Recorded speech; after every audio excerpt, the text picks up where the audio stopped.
How do you think about deconstructing what wealth looks like? What should people do in order to achieve financial security? Well, the first off, define what wealth is. I define rich as the following: passive income that's greater than your burn. And I'll give you two examples. I have a close friend who runs the M&A group of a large bulge bracket investment bank. He makes $3 million in a bad year, $14 million in a great year.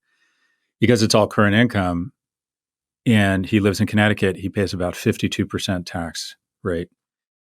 But that's still a lot of money. But between his ex-wife, his alimony, his child support, his home in the Hamptons, his master of the universe lifestyle that he thinks he needs and wants to signal to his friends, I know firsthand he doesn't save a lot of money. And it is an enormous source of stress for him and on his marriage. And then he's what I call poor, or the working poor. Despite how much money he's making, he's hugely stressed out. Money and the need for money is a huge source of stress for him. My father, between his Royal Navy pension and Social Security, and he owns about a dozen washing machines that he collects quarters from in trailer parks, he makes about $52,000 a year without really working. He enjoys going and collecting quarters. My dad is Scottish. He's like tragically cheap. I'm pretty sure he goes home, lays the quarters out on his bed and rolls around them in them. I think that's probably fun for him. But his passive income, he spends $48,000. He's rich. His passive income is greater than his burn. That's the definition of rich. And so that's the point. You want to get to a point where you have enough investments that are spinning off capital or growing such that your passive income is greater than your burn. And you can do the math, right? Well, okay, if I'm going to need $120,000 a year and I think I'll get 8% or 6% on that, I need to save $2 million. All right, this is how many years I have to work. I'll assume the market will go up 8% a year. You can kind of do the math around how much you should be saving and putting in to low-cost index funds. So that's the goal. You want to be rich. You want an absence from anxiety. You want to be able to live well without having the obligation. If you decide to keep working, which I would suggest anyone does, it's a choice. And that in itself is like when I sold my company in 2017 and I was finally kind of done, I felt like I exhaled relief for a good 2 years. It was just like, Jesus Christ, now this is all things I want I to get do. to choose.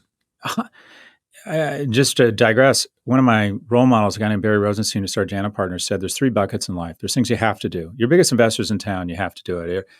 You get invited on Joe Rogan, and this is the date, the window. You have to get there for that date, right? There's things you want to do. Oh, I'm going to Cannes to the Creativity Festival, or your mates are meeting up for, in New York, all your friends from the UK, right? You want to do that shit. And then there's things you should do. My coworker's kid is having a wedding. I really should go to this. It's South by Southwest. I got invited to a party with all these podcasters. I should go and network. I should. The great thing about having economic security, and Barry taught me, is he said, you can totally delete the should bucket. I no longer do things I should. And it's actually a bit of a point of tension with my partner, but she'll often say, oh, we should do this. They're nice people. And I'm like, I don't want to do this and I don't need to do this. I should do it. So I'm not doing it. And that is so liberating to just say, okay, there's just some things you have to do. The stuff you want to do, that's easy, but get rid of the should bucket. But the algorithm itself, or the equation itself, is the following. The first is focus, and it goes back to what we said earlier. Find something that you're naturally good at, that you could become in the top 10 or top 1% in an industry that has a 90+% employment rate, and focus on it. I hate side hustles. Side hustle is fine for exploration. If you're not happy with your main hustle and you can't give it up because you need the money, but it's exploratory. And if your side hustles are going on too long, it means you got to change your main hustle. Because I would bet, and I'm fairly confident the research shows this, that the incremental 10 or 20% effort reinvested into your main hustle will provide greater return than the distraction caused by an incremental side hustle. So find something you're good at that you could become great at through focus. And that's your job. Find that thing. That's not easy. The rest is the product of the following. And this is probably the wrong word, but I like the word. I said stoicism. Recognize there's something's out of your control. My company went Chapter 11 in 2008 after Wells Fargo analysts pulled our credit line because they did some equation showing that the market presciently was going into a credit crisis. I can't control that. I can't control that I got, in some ways, a lot of my wealth since 2008 isn't my fault. The market's ripped up. But I can't control my spending. I can recognize that no one's thinking about my shit as much as I'm thinking about my shit. And I don't probably need a BMW at a young age.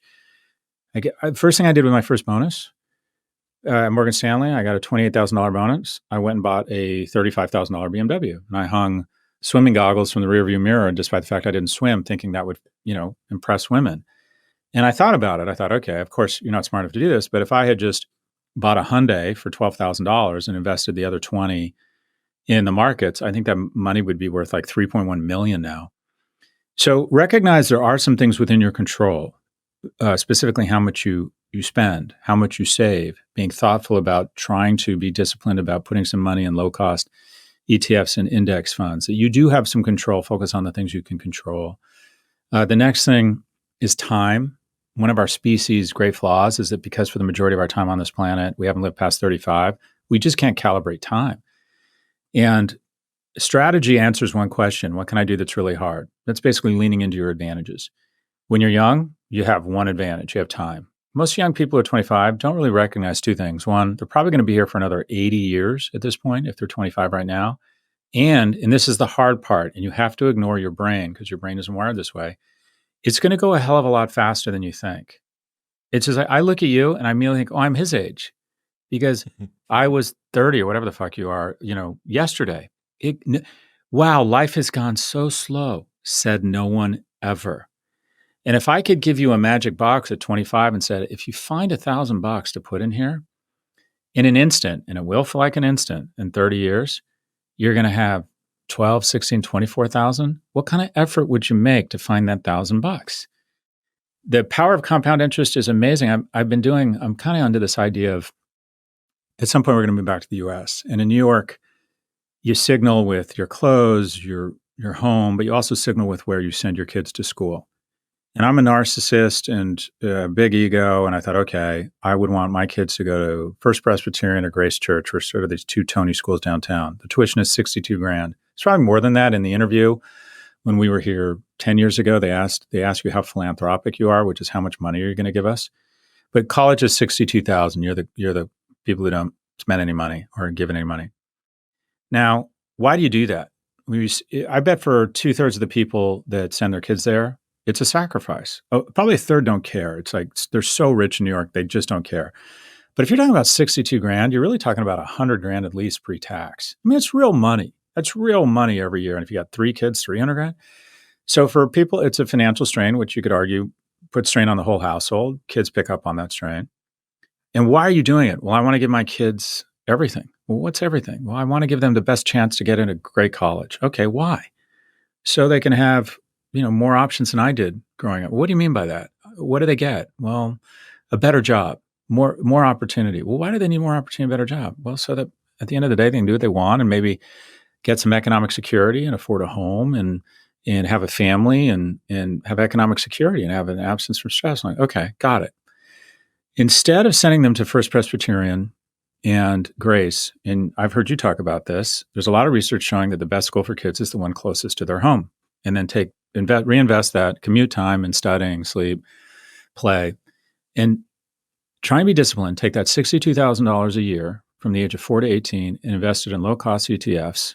On average, they've returned 9% since 2008, 8%, now 11% since 2008, 8% since the beginning of the market. Assume it does 8%. Assume you are wrong. You sent that kid to public school and you screwed up. They didn't get into the best college. They ended up with a mediocre career. They have trouble buying their first home. They can't live the life that you got to lead or that you'd really hope for them. Here's what's going to ease your pain. If you were disciplined and reinvested that money you would have spent on Grace Church, by the time they are 35, you'll have $5.3 million to give to them. That will ease a lot of economic anxiety.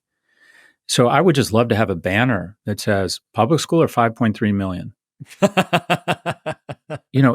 It's or public school and 5.3, like Grace Church or 5.3 million, because people just don't realize how fast time goes and how powerful compounding is. And then the last thing, and this is something, do as I say, not as I do. It really killed me a couple times.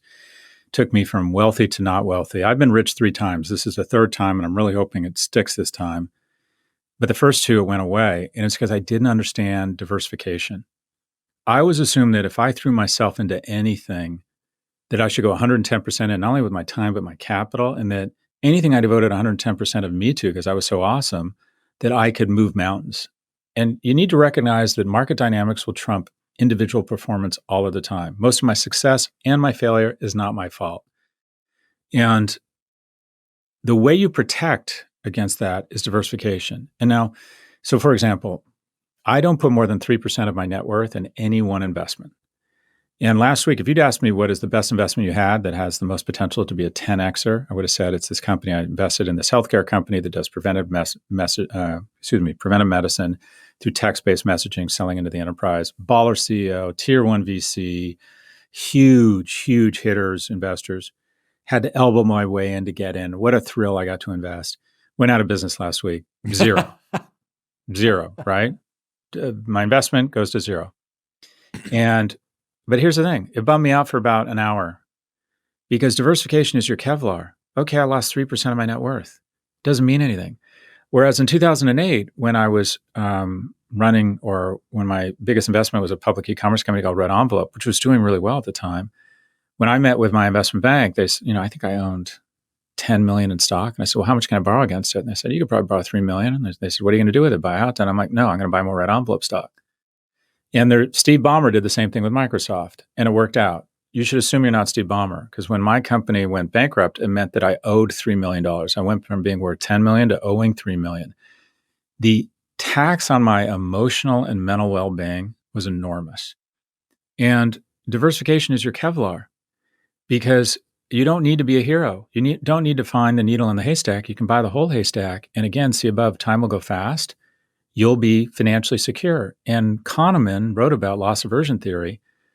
The joy you'll get from being smart enough to pick NVIDIA 2 years ago, which most of us were not, the joy you'll get of like a lack of diversification and the potential upside it offers is a fraction of the pain you will feel when NVIDIA gets cut by 90%.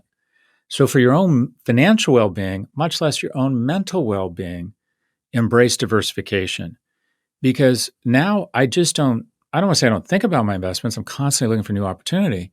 But because I never put more than 3% in any one thing, it's like, give me your best shot. I can take anything. It's a bullet to the chest when it goes to zero. But I got Kevlar. Yeah, it knocks me off my feet. And then I get up and I got a bruise and I'm like, I'm fine. Nothing's ever critical, much less fatal. Whereas before, when I got shot in the chest in 2000 with the dot bomb explosion or implosion and the great financial recession in 2008, I almost never could get up again. I mean, I came very close to just never getting up again. So focus, find what you're good at, double down on it. Diversification, stoicism, save more than you or spend less than you make so you can save, and appreciate just how powerful time and compound interest is. And the way I would wrap it up is, I know how to get you rich. That's the good news. The bad news is slowly. And then it's all wrapped in, and I didn't know how to put this into equation, but I call wealth a full person project. And that is, there's a myth that really wealthy people crawled over other people to get there, that they're billionaires lighting their cigars with $100 bills. That's bullshit. The majority of self-made people are actually good people. They're high character. And the reason why is, if you want to be really wealthy, you need to collect allies along the way. People have to want to put you in a room of opportunities, even when you're not physically in the room. They want to give you the benefit of the doubt. They want to go easy on you when you fuck up. They want to include you in deals. They want to come to work with you. They want to present opportunities to you. And the only way that's going to happen is if you show generosity and character from an early age. So like I said, greatness and wealth is in the agency of others. This episode is brought to you by Element. Stop having coffee first thing in the morning. Your adenosine system that caffeine acts on isn't even active for the first 90 minutes of the day, but your adrenal system is, and salt acts on your adrenal system. Element contains a science-backed electrolyte ratio of sodium, potassium, and magnesium with no sugar, no gluten, no coloring, no artificial ingredients, or any other BS. It plays a critical role in reducing muscle cramps and fatigue while optimizing brain health, regulating appetite, and curbing cravings. The orange flavor in a cold glass of water is literally the best way to start your morning. I've done it every single day for over 3 years now, way before they were a partner on the show, and I love it. Best of all, there is a no BS, no questions asked refund policy, so you can buy absolutely risk-free, and if you do not like it for any reason, they will give you your money back, and you don't even need to return the box. Right now, you can get a free sample pack of all 8 flavors with your first box by going to the link in the description below or heading to drinklmnt.com/modernwisdom. That's drinklmnt.com/modernwisdom. modern wisdom. Thank you very much for tuning in. If you enjoyed that clip, you will love the full-length podcast in all its glory, which is available right here. Go on. Press it.